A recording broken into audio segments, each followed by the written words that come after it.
வணக்கம் நேயர்களே, கடவுள் அருள் டிவி நேயர்களுக்கு லட்சுமண அன்பு வணக்கங்கள். இப்போ நம்ம பார்க்க போகிறது வார ராசி பலன் 24ஆம் தேதியிலேருந்து 30ஆம் தேதி வரை இப்படி இருக்க போதான்னு பார்க்க போகிறோம். ஸோ எப்போதுமே சொல்கிறதுங்க, லக்னத்துக்கு பாருங்கள்.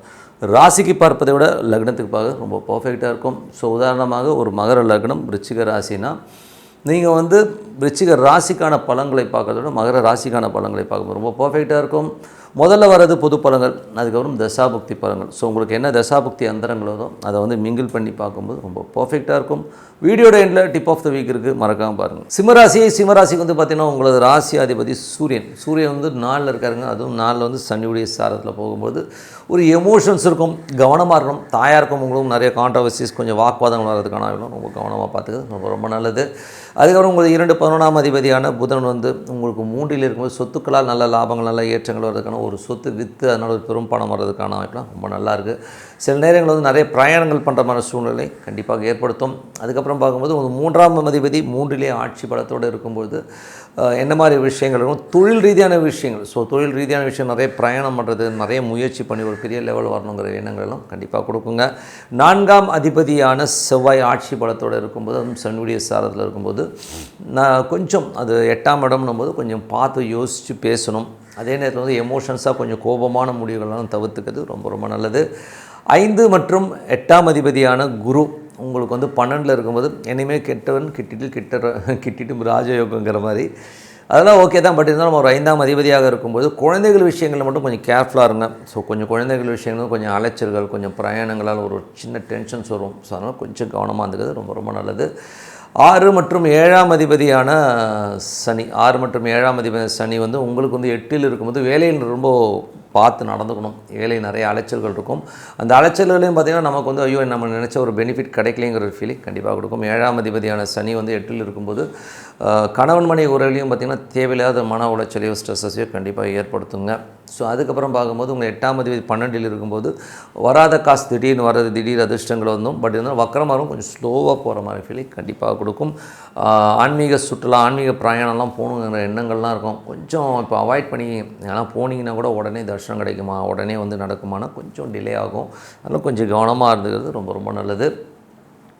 அதுக்கப்புறம் பார்க்கும்போது உங்களுடைய 9ஆம் அதிபதி, ஸோ 9ஆம் அதிபதியான செவ்வாய், 9ஆம் அதிபதி சனி செவ்வாய் பார்த்திங்கன்னா உங்களுக்கு இப்போ 4ல் இருக்கும்போது அப்பா அம்மா சார்ந்த விஷயங்களில் கொஞ்சம் கோபதாபங்கள் வர்றதுக்கான வாய்ப்புகள் ரொம்ப கவனமாக இருந்துக்கிறது ரொம்ப நல்லது. ஏன்னா அது அந்த மாதிரி சூழ்நிலை இருக்குது. அது பாதகஸ்தானமாக இருக்கும்போது வீடு சொத்துக்கள் விற்பனை ஆகும்போது கொஞ்சம் அந்த டாக்குமெண்ட்ஸ்லாம் கொஞ்சம் பர்ஃபெக்டாக பார்த்துக்கிறது ரொம்ப நல்லதுங்க. அதுக்கப்புறம் பார்க்கும்போது உங்களுக்கு இப்போ 10ஆம் அதிபதியான சுக்கிரன் 3லும் புதிய முயற்சிகள் பெரிய வெற்றிகள் வர்றதுக்கான வாய்ப்புகள் நிறைய இருக்குது. இளைய சகோதரர் சார்ந்த விஷயங்களை கொஞ்சம் கவனமாக பார்த்துக்கணும். அதில் தொழில் ரீதியான விஷயங்கள் கடன் வாங்குற சூழ்நிலாம் இருக்கும். ஸோ எதுக்காக கடன் வாங்குகிறோம், இது வாங்கணுமா வேண்டாமான்னு சொல்லி யோசித்து முடிவு பண்ணுறது ரொம்ப நல்லது. 11ஆம் அதிபதி உங்களுக்கு 3லும் உங்களுக்கு முயற்சியில் ஒரு பெரிய வெற்றிகள், நல்ல லாபங்கள், ஒரு பெரும் ஒரு என்ன சொல்கிறது ப்ரில்லியன்சியான சில மூக்களால் நல்ல லாபங்கள் வர்றதுக்கான வாய்ப்பு நல்லா இருங்க. ஸோ மற்றபடி என்னங்க, அதுக்கப்புறம் உங்களுக்கு 12ஆம் அதிபதி சந்திரன் பார்த்திங்கன்னா ஆன்மீக சுற்றுலா, வேலை விஷயம் நிறைய பிரயாணங்களை கண்டிப்பாக ஏற்படுத்துங்க. ஸோ இதுவரை பார்த்த பொது பலன்கள். இப்போ பார்க்கும்போது தசாபுக்தி பலன்கள். சிம்ம லக்னமாக இருந்து சூரியன் தசாபுக்தி, சூரியன் 4ல் இருக்கும்பொழுது கொஞ்சம் நிறைய பிரயாணங்கள் பண்ணால் கொஞ்சம் எமோஷனலான சூழ்நிலை கண்டிப்பாக இருக்கும். அம்மாவுக்கு உங்களுக்கு நிறைய ஒரு கான்ட்ரவர்சி, சொத்துக்கள் சம்மந்தமான விஷயம், வண்டி வாகனம் ஓட்டும்போது கொஞ்சம் கேர்ஃபுல்லாக இருந்துக்கணும். அதுக்கப்புறம் சிம்ம லக்னமாக சந்திரன் தசாபுக்தினா சந்திரன் பார்த்திங்கன்னா உங்களுக்கு 5, 6 போன்ற இடங்களில் ட்ராவல் பண்ணும்போது நிறைய பிரயாணங்கள் இருக்கும். ஆன்மீக சுற்றுலா போகிறதுக்கான வாய்ப்பு, வேலை விஷயம் நல்ல மாற்றங்கள் வர்றதுக்கான வாய்ப்பு ரொம்ப சூப்பராக இருக்குங்க. அலைச்சல் கொஞ்சம் ஜாஸ்தி இருக்கும். சிம்ம லக்னமாக இருந்து உங்களுக்கு செவ்வாய் தசாபுக்தினா செவ்வாய் 4ல் இருக்காருங்க. அதுவும் சனியுடைய சாரத்தில் இருக்கணும். ரொம்ப கவனமாக இருக்கணும். அம்மாக்கிட்ட பேசும்போதோ பழகும்போதோ வண்டி வாகனம் ஓட்டும்போது கொஞ்சம் கேர்ஃபுல்லாக பார்த்துக்கணும். அதுக்கப்புறம் சிம்ம லக்னமாக ராகு தசாபுக்தினா ராகு 7ல் இருக்காருங்க. ஸோ 7ல் உள்ள ராகு இப்போது சுயசாரத்தில் போகும்போது நிறைய வியாபாரங்கள் இருக்கும். வியாபார ரீதியிலே கொஞ்சம் டிஃப்ரெண்ட்டாக செயல்படுவீங்க. முதல்ல இருந்ததை விட வேறு மாதிரி டிஃப்ரெண்ட்டாக ட்ரை பண்ணி பார்க்கலாங்கிற எண்ணங்களும் கண்டிப்பாக இருக்கணும். கணவன் மனைவி உறவில் பார்த்திங்கன்னா கொஞ்சம் ஈகோ, கொஞ்சம் எழுத்து பேசுறது, எமோஷன் ஆகிற மாதிரி விஷயங்களாக இருக்கும். அதை மட்டும் கொஞ்சம் கண்ட்ரோல் பண்ணிட்டீங்கன்னா போதும்.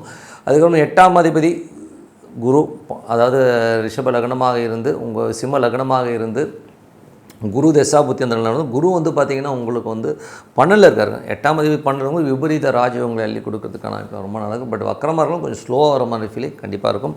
சிம்ம லக்னமாக இருந்து சனி தசாபுத்தி வந்து சனி வந்து பார்த்திங்கன்னா உங்களுக்கு வந்து 7 ஸோ 7லேருந்து இப்போ 8ல் இருக்கும்போது கணவன் மனைவிக்குள்ள கொஞ்சம் வாக்குவாதங்கள், அதனால் ஒரு ஸ்ட்ரெஸ்ஸஸோ கொஞ்சம் வந்து நான் எங்கள் அம்மாட்டில் போயிட்டு வரேன் அப்படி கோச்சிட்டு போகிறதுக்கான வாய்ப்பு கொஞ்சம் கவனமாக பார்த்துக்கிறது ரொம்ப ரொம்ப நல்லது.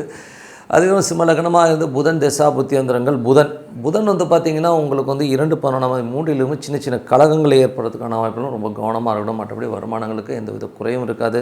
சிம்ம லக்னமாக இருந்து கேது தசை கேது வந்து ராசியிலே ஆட்சி பலத்தோடு இருக்கும்போது நல்ல ஒரு வாய்ப்புகள், நிறைய விஷயங்கள்லாம் கிடைக்கும். உங்கள் முயற்சிகள் புதுசாக ஏதாச்சும் பெருசாக பண்ணணுங்கிற எண்ணங்களை கொடுக்கும். லீகல் சம்மந்தமான விஷயங்கள்லாம் பெரிய வெற்றி வாய்ப்புகள் வர்றதுக்கான வாய்ப்பு ரொம்ப நல்லா இருக்குங்க. சிம்ம லக்னமாக வந்து சுக்கிரன் தசாபுத்தி அந்தரங்கள் சுக்கிரன் வந்து பார்த்திங்கன்னா உங்கள் 3ல் இருக்கும்போது நிறைய வளர்ச்சிகள், நல்ல ஏற்றங்கள் வர்றதுக்கான வாய்ப்புலாம். தொழில் ரீதியான விஷயங்களை கொஞ்சம் கவனமாக இருக்கணும். கொஞ்சம் ஹைலி ஒரு பெரிய கடன் வாங்குறதெல்லாம் வந்து கொஞ்சம் அவாய்ட் பண்ணிக்கிறது ரொம்ப ரொம்ப நல்லதுங்க. ஸோ என்னை பற்றி ஒரு நல்ல ஒரு பிரார்த்தனை, மனதார இறைவனை பிரார்த்தனை நம்ம கண்டிப்பாக இடத்துல வர்றதுக்கான வாய்ப்புலாம் ரொம்ப சிறப்பாக இருக்குது. இப்போ பார்க்க போகிறது tip of the week. So tip of the வீக்கில் வந்து பார்த்திங்கன்னா இப்போ வந்து நம்ம பார்க்க போகிற டாபிக் வந்து பார்த்திங்கன்னா கர்மா. ஸோ கர்மாவை அழிக்கக்கூடியது வந்து விரதங்களா அப்படிங்கிற ஒரு டாபிக் பற்றி பேச. போன முறை வந்து விஷ்ணுபதி புண்ணிய காலத்தை நிறைய பேர் வந்து பெரிய லெவலில் வந்து சக்ஸஸ்ன்ற லெவலில் வந்து ஃபோன் பண்ணி சொன்னாங்க. ரொம்ப நன்றி, ரொம்ப நல்ல ஒரு விஷயந்தான் அது பெரிய சக்ஸஸ் தான்.